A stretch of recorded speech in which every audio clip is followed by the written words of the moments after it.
नमस्कार। जो लोग मिथिलांचल से हैं उनको तो बखूबी ये कहानी मालूम है, लेकिन जो कुछ बिहार के अन्य ज़िलों से हैं या जो भारत के विभिन्न कोनों से हैं, उन लोगों को नहीं पता होगा कि मिथिलांचल में भगवान शिव जो कि उगना के रूप में साक्षात्कार इस जगह पे आए हुए थे। और ये जो गांव है वो विद्यापति का गांव है, और यहाँ पे वो आए, विद्यापति की सेवा किए। और विद्यापति को कैसे पता चला कि ये महादेव हैं, ये शिव हैं, इसके बारे में एक छोटी सी कहानी मैं चाहूँगा कि आप लोगों को बता दूँ। दरअसल बात उन दिनों की है जब विद्यापति राजाओं के दरबार में जाके अपनी कविता सुनाते थे, अपना जो भी उनके पास शास्त्रार्थ था, शास्त्र का ज्ञान था, उनके बारे में बताते थे, राजाओं को ख्याति भगवान के बारे में रूबरू करवाते थे। तो बात उस समय की है जब उगना के रूप में महादेव उनके यहाँ पे काम कर रहे थे।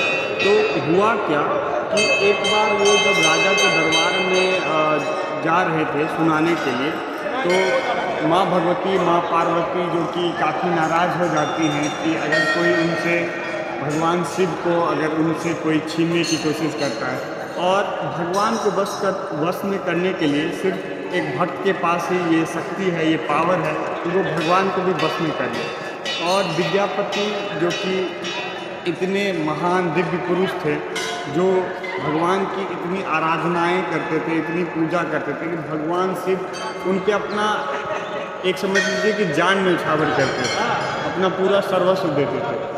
तो इस चीज़ को भंग करने के लिए माँ भगवती, माँ पार्वती जी ने क्या किया कि पिपासा होता है, प्यास और भूख लगने वाली एक दैवीय शक्ति होती है, उनको इस मिथिलांचल के धरती पे भेजा कि आप कुछ ऐसा षड्यंत्र कीजिए जिससे भगवान शिव का जो भेद है वो खुल जाए और भगवान शिव फिर से कैलाश वापस लौट जाए। तो पिपासा ने अपना मायावी रूप धारण किया, और विद्यापति जी जब जा रहे थे दरबार में अपना कविता सुनाने के लिए, तो उनके गले में एक ऐसा प्यास आया जहाँ पे उनके पास कुछ ऐसा साधन नहीं था कि वो पानी पी पाते। और एक ऐसा सुनसान वीरान सा जंगल जहाँ पे न पानी है, न खाना है, न कुछ है, उस जगह पे अगर आदमी कोई प्यास से तड़प रहा है तो निश्चित तौर पर भगवान शिव कुछ न कुछ तो ज़रूर करेंगे। तो भगवान शिव जो कि उगना के रूप में उनके साथ में चल रहे थे, हुआ कि वो इधर उधर दौड़े, देखे कहीं के तो पानी है नहीं। अंत में क्या किया, अपना जटा खोले और जटा खोल के उसमें से गंगा जल निकाल के दे दिए पीने के लिए।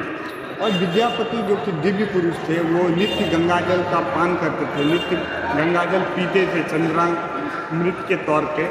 तो उनको गंगा जल का स्वाद बखूबी पता था। तो वो उन्होंने उगना जी से बोला कि अब बताइए कि ये पानी कहाँ ऐसा, ये मिथिलांचल ऐसा जगह है जहाँ पे गंगा जल, पानी की जगह पे गंगा जल है।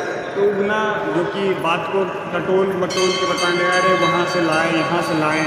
और ये मैं आप लोगों को अपने हिंदी लैंग्वेज में बता रहा हूँ, लेकिन ये जो घटना था, भगवान को तो हर लैंग्वेज आती है, और ये जो भाषा है हमारी मिथिलांचल मैथिली भाषा है, इसमें ये बोला गया था। तो वो बहाना बनाने लग गए कि यहाँ से लाए हैं, वहाँ से लाए हैं। तो विद्या जी ने फिर उनका पैर पकड़ लिया कि नहीं, मुझको लगा ही था कि आप शिव हैं। तो फिर उन्होंने बता दिया कि हाँ मैं शिव हूँ। इस तरह से उनको पता चला कि उगना ही शिव हैं। और इसके पीछे और अनंत कहानियाँ हैं। फिर कैसे एक ऐसा षड्यंत्र आया जब विद्यापति जी की जो पत्नी थी, उन्होंने एक जलते हुए चूल्हे से लकड़ी निकालकर शिव जी को मारने के लिए दौड़े।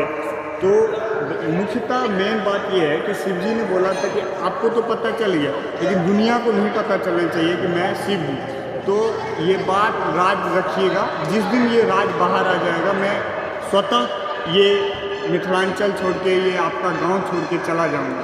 तो यही कारण से कुछ ऐसा हुआ कि विद्यापति की जो पत्नी थी, वो जलते हुए चूल्हे से लकड़ी निकाल के उनको मारने के लिए दौड़ी। तो उनके मुंह से गलती से निकल गया कि हे सुधीरा, उनकी पत्नी का नाम था, कि हे सुधीरा, ये आप जिन्हें मार रही हैं वो उगना नहीं है, वो साक्षात शिव हैं। तो जैसे ही उन्होंने ये बात बोला, शिव अंतर्ध्यान हो गए, वो कैलाश लौट गए और उसके विरह में विद्यापति जी काफ़ी सालों तक रोए। फिर एक माया के रूप में शिव जी आए और उनको समझाएं कि यही प्रकृति का नियम है, मिलना बिछड़ना। और आप लोग देख पा रहे हैं ये उगना महादेव। इसी के साथ मैं इस ब्लॉग को अंत करूंगा और मैं माफ़ी चाहूँगा अगर मेरे द्वारा कोई भी छोटी मोटी गलती हुई हो। और क्योंकि हमारे परंपरा में एक चीज़ बहुत फेमस है कि हरि अनंत हरि कथा अनंता।